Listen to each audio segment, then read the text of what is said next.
Oh, Oh, udah. udah ya. Oke, berarti ini Oke, langsung masuk Pak. breakout room ya. Iya, Pak. Oke ya, makasih ya Mas. Iya, Pak. Ya, Assalamualaikum ya. Misalnya.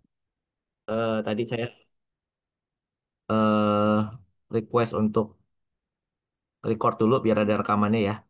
Oke, sekarang kita masuk ke masih terkait intercompany transaction ya, related sama bond sekarang. Intercompany profit transaction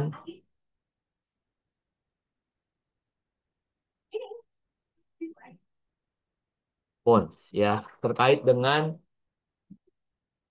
obligasi ya. Oke, misalkan 2 Januari 2025 ya, company P acquired ya 70% of ah, company S for 140.000 ya. Oke, lalu equity of S consists of ya capital stock and retain earning ya for 100.000 sorry 170.000 and 30.000 each. Oke, berarti kita lihat di sini 2 Januari 2025 investmentnya ya. Investment seperti biasa 140.000 ini untuk 70% kepemilikan, lalu implied fair value-nya 100% ke 100 dibagi 70 kali 140. Oke, equity of S sama ya, 170.000 tambah 30.000. Oke, maka eksesnya nggak ada ya. Tidak ada ekses, eksesnya nol. Ya, 200 kurang 200. Ya, berarti NCI begini, NCI 2 Januari 2025 berarti 30% kali 200.000. 30% kali 200 yang ini ya. Oke, nah ini adalah awal ya, nggak ada masalah ini ya. Lalu berikutnya eh, di sini kita lihat misalkan ya 2 Januari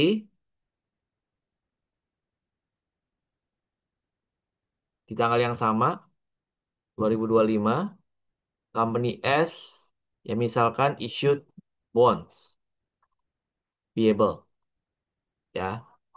Company S jadi dia nerbitin utang obligasi ya, surat utang obligasi ya with nominal value 20.000 ya. Lalu kupon rate-nya misalkan katakanlah ya jadi suku bunganya ya. Suku bunganya itu katakanlah sebesar 8% ya. Kupon rate-nya sorry 9% ya. Oke, lalu market interest rate ya, market interest rate-nya misalkan di sini sebentar ya. Yang 7 sama 8. Sorry. Oke. Market interest rate misalkan katakanlah 8%. Oke. Interest is paid every 31 Desember. Ya, 2 Januari Company S menerbitkan utang obligasi ya, nominal value-nya 20.000, coupon rate 9. Berarti dia karena di surat utang, obligasi ini memberikan bunga 9%. Sementara suku bunga pasar itu ada 8%. Ya. Bunga dibayar setiap 31 Desember. Oke, lalu termnya, jangka waktunya misalkan 3 tahun. Gitu ya. Oke, termnya 3 tahun dan ya company pay both these bonds. Ya, oke. Jadi S nerbitin obligasi dan dibeli oleh si P gitu ya. Oke. Jadi di sini si S itu berarti punya utang gitu ya. Punya utang ke S. Berarti kita jurnal dulu ya. Jurnal. Jurnal di company P. Berarti biasanya investment pada cash. Ya, ini tanggal 2 Januari 2025.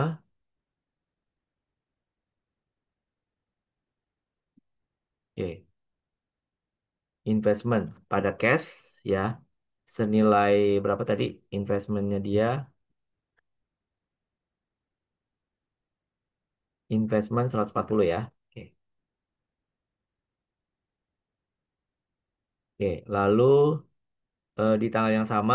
Nah, sekarang pertanyaannya di sini ya, eh selling price of bonds, selling price of bonds, same with its fair value-nya.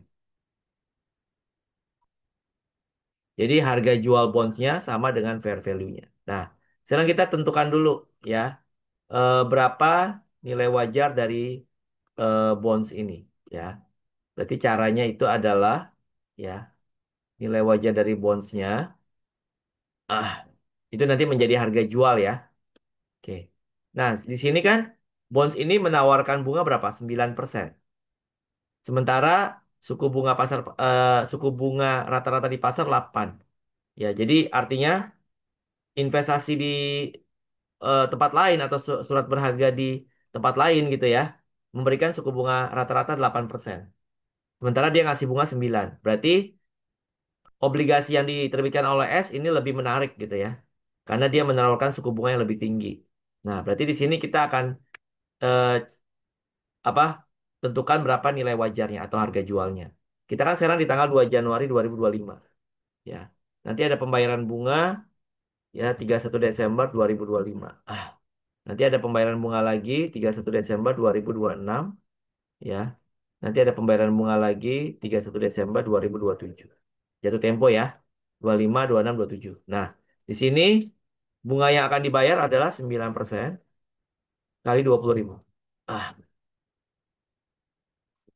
ya. Sama di sini. Sama nanti pada saat jatuh tempo, ya dilunasi ya berarti ya. Ada pelunasan 20.000. Nah, berarti ini semua ya harus kita present value kan. Ya.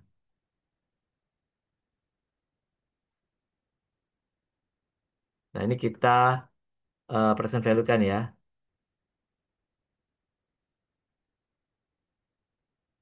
Pakai nilai waktu dari uang. Ya.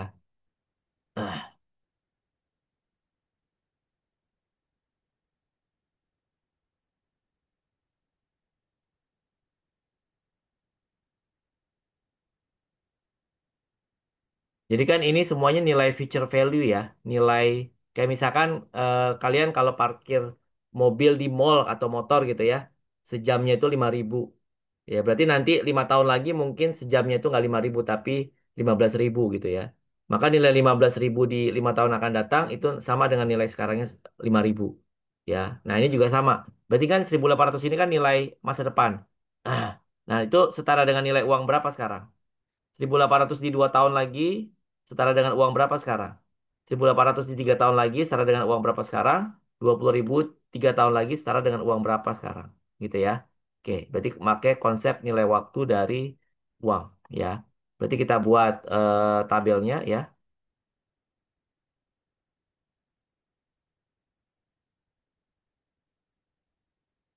Oke, berarti di sini berapa present value-nya gitu ya. Oke, berarti present value-nya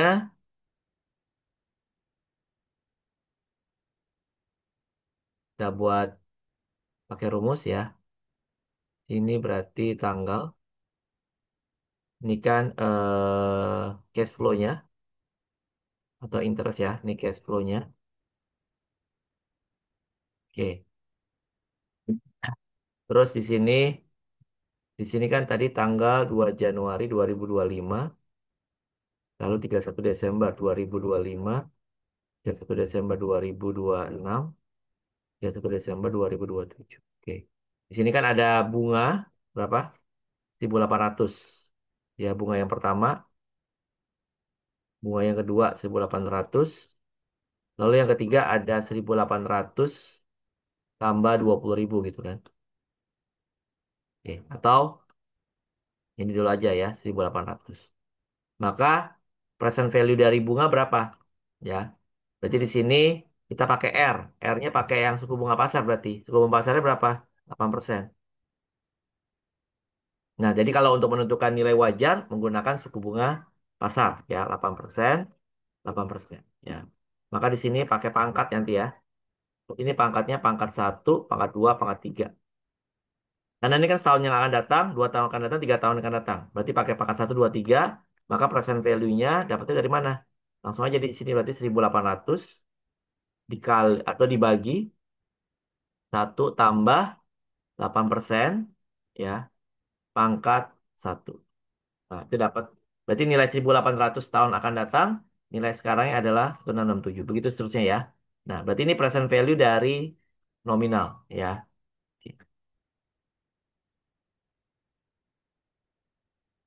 Oke, ini present value dari nominal ya. Berarti sorry, dari bunga. Present value dari bunga ya. Sementara ya, present value dari nominal ya, present value dari bunga ini ya. Present value dari bunga. Nah, ini present value dari nominal. Oke, ini kan tadi interest rate ya.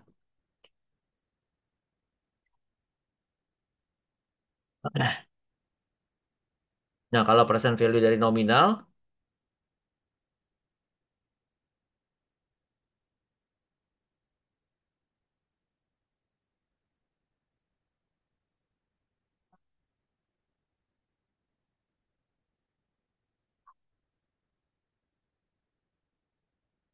oke, nominal di sini kan hanya sekali ya. Berapa? 20.000. Oke, berarti di sini kan 0,000. Nah, berarti present value dari nominal ini ya 15.877. Oke, berarti kalau gitu ya, present value dari bunga, jadi fair value ya, fair value dari bonds atau harga jual dari bonds sama dengan 4.639 ya. Berarti ditambah aja ya, 4.639 ditambah 15.877. Nah, dia 20.515. Ya, berarti nilainya lebih tinggi ya daripada nilai nominal karena dia tadi menawarkan bunga yang cukup tinggi gitu ya dibandingkan pasar.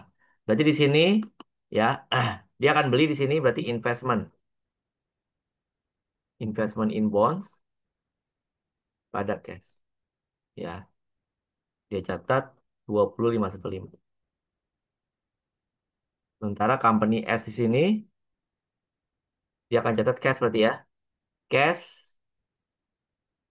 bonds payable ya. Dia terima cash berapa? 20.515 pada utang gitu ya. Pada utang obligasi atau bonds payable. Nah, lalu nanti berikutnya 31 Desember CS akan apa? Eh bayar bunga ya, berarti interest expense pada cash ya, bunga yang dia bayar berapa? 1.800. Nah, di sini juga sorry,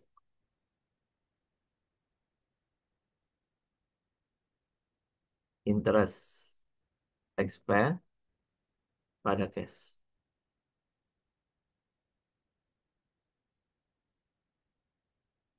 Dia bayar bunga berapa? 1.800. Akhir tahun 1 ya. Lalu si P akan ngakuin berarti cash pada apa? Interest revenue.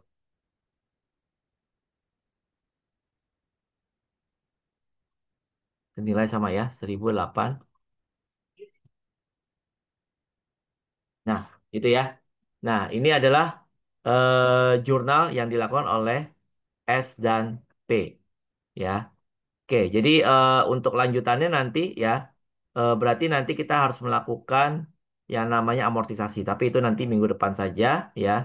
Jadi kalian hari ini saya kasih tugas untuk menentukan nilai wajar dari bonds. Ya. Oke, nanti akan ada di kolom yang ini untuk tugasnya dan nanti dikumpulkan di LMS ya. Oke. Minggu depan mungkin sebentar.